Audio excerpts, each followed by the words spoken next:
Thanks, Rob, for sharing that, and thank you all for being here with us on this very special Easter Sunday. We're glad you're here, and a gorgeous day to celebrate as well. The version that Rob just read to you comes from Mark's Gospel, and it's a story that ends with sort of a surprising ending. It ends quite abruptly with the writer of Mark's Gospel saying that the women went away and they didn't say anything to anyone because they were so afraid. They were scared to death. Now, obviously, that isn't truly what happened because the story spread. It's told in all four Gospels, and Paul, the first one to actually write about Jesus, refers to it in a very succinct manner. Nonetheless, it seems that no one really knows exactly what happened on that first Easter morning, and the story can be quite confusing. In fact, you've probably heard the story about the Sunday school teacher who had her class all gathered together on Easter morning. And she asked them if they knew what was special about that Easter day. And one little boy said that, well, it was the start of baseball season. And she didn't want to stymie his participation, so she said yes, and there's something more. A little girl said, it's a day we can wear new clothes if we want and hunt the eggs the Easter bunny brings. Yes, she acknowledged that that was true as well. And then she noticed a little boy saying, I know. And so she called on him, and he said, after Jesus died on a cross, he was buried in a tomb. She thought, now we're getting some way. Somebody really gets this. And he said, on the third day, he rose from the dead and stepped out of the tomb. And so she urged him to go on. And then he said, and if he sees a shadow, we have 6 more weeks of winter. Thanks for laughing. I know you knew the punchline before we got there, but see how confusing it is, and it's not just confusing for children. And yet we say that Easter is the most important day of our faith. It's the linchpin of our faith story. But what is it really all about? Scholars and theologians have debated it throughout the ages. And I can tell you that every pastor I know agonizes over trying to find exactly what to say and how to make sense of this, how to explain this Easter moment. It's a really, really tough situation. So what is it that actually happened on Easter? Was it true that Jesus literally and figuratively and bodily was raised from the dead? There was a bodily resurrection? Or was it more of a spiritual kind of thing? Or did somebody make this whole thing up? The reality is you'll find people who come down in all of those places and more. And the truth is nobody really knows with 100% certainty what happened that day. Now, you've heard me say before, if you've been around here very much, that I'm pretty much a skeptic. And yet, one of the things, it's taken me a while, but one of the things I've learned is that it's important that I not set something aside just because my feeble brain can't comprehend it. I don't even know how a computer can work, so how in the world can I understand something like the resurrection, the Easter story as it is? So all I can really do is share with you where I come down on this, and let you decide for yourself what it means for you.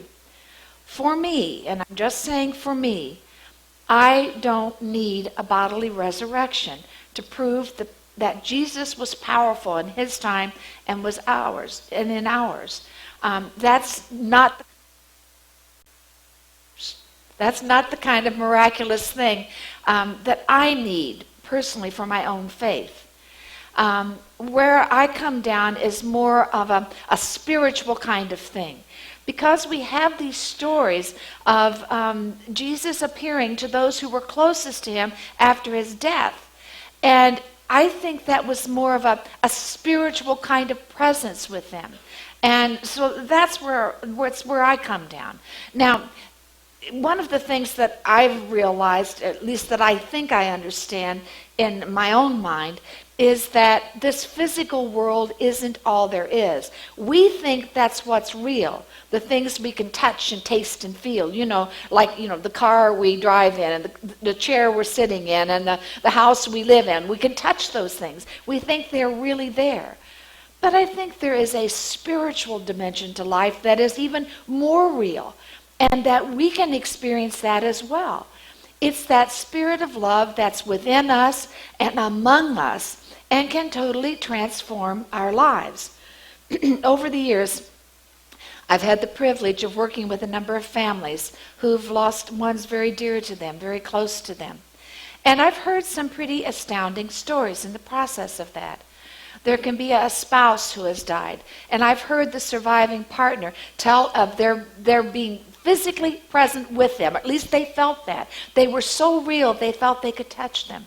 And sometimes this happens in a familiar place, like in the kitchen or in the car. Maybe it's been the scent of their aftershave or their perfume. And those have been profound experiences for them.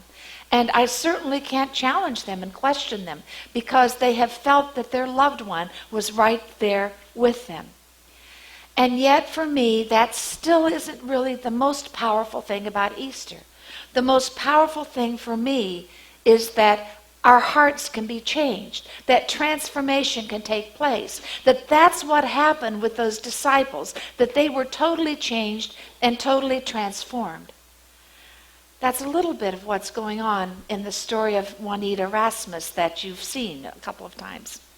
Juanita is Rudy Rasmus's wife, and Rudy and I are part of the Maverick, that group of pastors from across the country.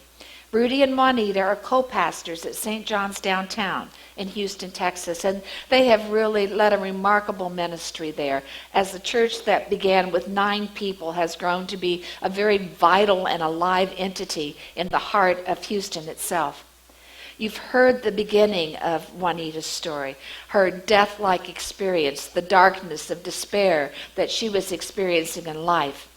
But let's hear a little bit more about her own personal Easter transformation. Let's take for a moment the story that Juanita has shared and put that in the context of the story about the disciples after the death of Jesus. They had known that he was gone from them. He had died on this cross. And they were scared to death for their own lives. We're told that they were cowering away in a locked room in Jerusalem. I'm sure they were just waiting for the first opportunity to slip out of the city and not experience the same fate Jesus had. They were going to go back to Galilee, back to their life of fishing, back to life as usual. And yet that isn't what happened. Something dramatic happened in their lives. Something transformed them. Their hearts were changed, and they became changed people, entirely new people. These are the people for whom Jesus' message stayed very alive and became even more vibrant for them. And they spread the message of God's love all around them in their world, and other people's lives were changed and continue to be changed today. The power of Easter to me is that death and loss and destruction and disappointment and despair do not have the final word. The essence of Easter is that even the worst of circumstances can never, ever separate us from God's love. That no matter what we can experience, our lives too can be transformed and we can become totally new people. Tom Stella, in his book, Finding God Beyond Religion, says that we are called from the graves of lethargy, fear, and insecurity. That means that in our darkest days, hope will break through, that we can see that ray of light that can change us, and that we too can experience an Easter moment. I'm so appreciative of Juanita's honesty and her willingness to share her story. One of the age-old symbols of Easter has been the butterfly.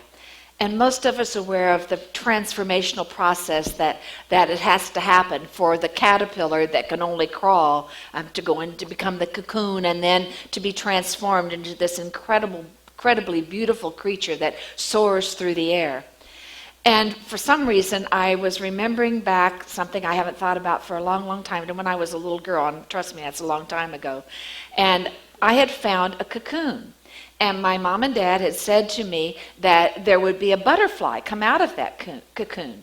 And so I wanted to take good care of it so that it would certainly turn into this beautiful butterfly. And I remember getting one of those little white boxes that like jewelry comes in sometimes that has cotton in the bottom of it. And I put my cocoon in there and I carried it around with me and I kept checking, but nothing happened. Now I know why nothing happened. It was because I was interrupting that transformational process. I was in the way of what needed to happen. If you've ever seen that actual metamorphosis occur, you know that it's an incredible experience. It's an incredible thing. And it's important to be patient. It's long, it's slow, and it takes a while. And there can be painful struggle in the midst of it. But we are sometimes thinking we want to help, we want to change things, and that's absolutely the wrong thing to do. And that's a lot like our lives, because our whole life is a transformational journey. It's a transformational process. We are always in the process of being transformed. And we too can sometimes emerge from the darkness of a cocoon. With God, Easter's love can transform our hearts and can set them on fire.